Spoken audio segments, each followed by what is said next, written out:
शिक्षा मंत्री डॉक्टर धन सिंह रावत ने देहरादून में मीडिया से बातचीत में बताया कि आगामी 27 जनवरी को प्रधानमंत्री नरेंद्र मोदी तालकटोरा स्टेडियम नई दिल्ली से छात्रों से परीक्षा पे चर्चा कार्यक्रम के माध्यम से संवाद करेंगे। इस कार्यक्रम का लाइव प्रसारण 9 से 12वीं कक्षा तक के सभी विद्यार्थी, शिक्षक और विद्यार्थियों के अभिभावक देख सकेंगे। इसके लिए सभी विद्यालयों में आवश्यक व्यवस्थाएं की जा रही हैं। परीक्षा पे चर्चा कार्यक्रम में प्रधानमंत्री से संवाद के लिए उत्तराखंड से 2 बच्चों का नामांकन भी हुआ है। इस वर्ष भी 27 तारीख को देश के यशस्वी प्रधानमंत्री जी परीक्षा पे चर्चा कार्यक्रम में पूरे देश के बच्चों को संबोधित करने जा रहे हैं और हमने तय किया है कि लगभग 5,500 जो हमारे शासकीय, अशासकीय, अर्ध सरकारी विद्यालय हैं, इनमें हम बड़ी बड़ी LED लगा के इस कार्यक्रम को आयोजित करने जा रहे हैं।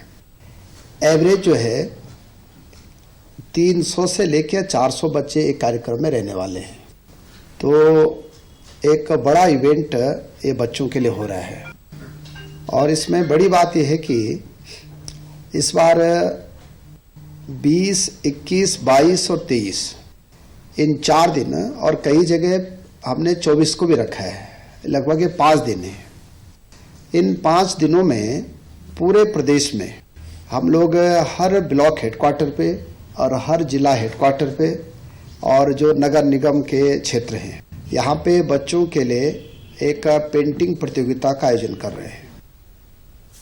शिक्षा विभाग ने जोशीमठ के 10वीं और 12वीं के छात्रों को आगामी बोर्ड परीक्षाओं के लिए बड़ी राहत दी है। शिक्षा मंत्री ने कहा कि छात्र जिस भी क्षेत्र में विस्थापित किए गए हैं, वहां से अपनी बोर्ड परीक्षाएं दे सकते हैं। लेकिन कल हमने निर्णय लिया कि हमारे लगभग 150 से ज्यादा बच्चे ऐसे जो हाई स्कूल और इंटरमीडिएट के बोर्ड के परीक्षा में बैठने वाले हैं और 25 से ज्यादा बच्चे ऐसे कि जो CBSE बोर्ड के परीक्षा में बैठने वाले हैं, तो उनके लिए अब हमने एक ऑप्शन दे दिया है कि जहां भी उनका परिवार सेटल होगा, या किराए पे जाएगा या विस्थापन में जाएगा या जहां उनकी इच्छा होगी, वो बोर्ड की परीक्षा और CBSE बोर्ड की परीक्षा जो है जहां उनकी रुचि होगी वहां उनके पेपर कराए जाएंगे। शिक्षा मंत्री ने कहा कि प्रदेश की बोर्ड परीक्षाओं को नकल विहीन बनाना सरकार का मुख्य उद्देश्य है, जिसके लिए लगातार व्यवस्थाएं की जा रही हैं।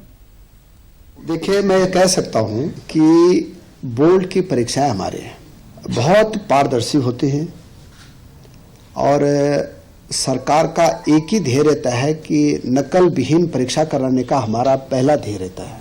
और उसके लिए उड़न दस्ते से लेके उसके लिए व्यवस्थाओं से लेके पेपर का से वो से सारी व्यवस्थाएं बहुत बेहतर रहती हैं। आज तक का आपने देख ही लिया होगा। मीडिया से बातचीत में शिक्षा मंत्री ने बताया कि पिछले साल के मुकाबले इस साल सरकारी स्कूलों में 60,000 से ज्यादा बच्चों ने दाखिला लिया है, जो गर्व की बात है।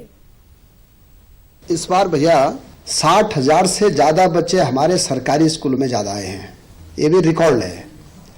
और अगले साल देखना आप 1 लाख से ज्यादा बच्चे हमारे सरकारी स्कूलों में आएंगे। अब सरकारी स्कूलों की व्यवस्था बहुत अच्छी हो रही है। LT शिक्षकों के प्रमोशन के मामले पर शिक्षा मंत्री ने कहा कि उनकी सरकार के कार्यकाल में सर्वाधिक प्रमोशन किए गए और मामला कोर्ट में होने की वजह से फैसला आने के बाद ही निर्देशों का पालन किया जाएगा। हमारी सरकार में अभी तक सर्वाधिक प्रमोशन किए गए हैं और समय समय पे हम DPC करते हैं और मैं शिक्षकों का बहुत सम्मान भी करता हूँ व्यक्तिगत भी। हम चाहते हैं कि भाई कोई भी शिक्षक अगर उसका प्रमोशन अगर ड्यू है, उसको 6 साल हो गए, 8 साल हो गए, तो उनका निश्चित रूप से प्रमोशन होना चाहिए।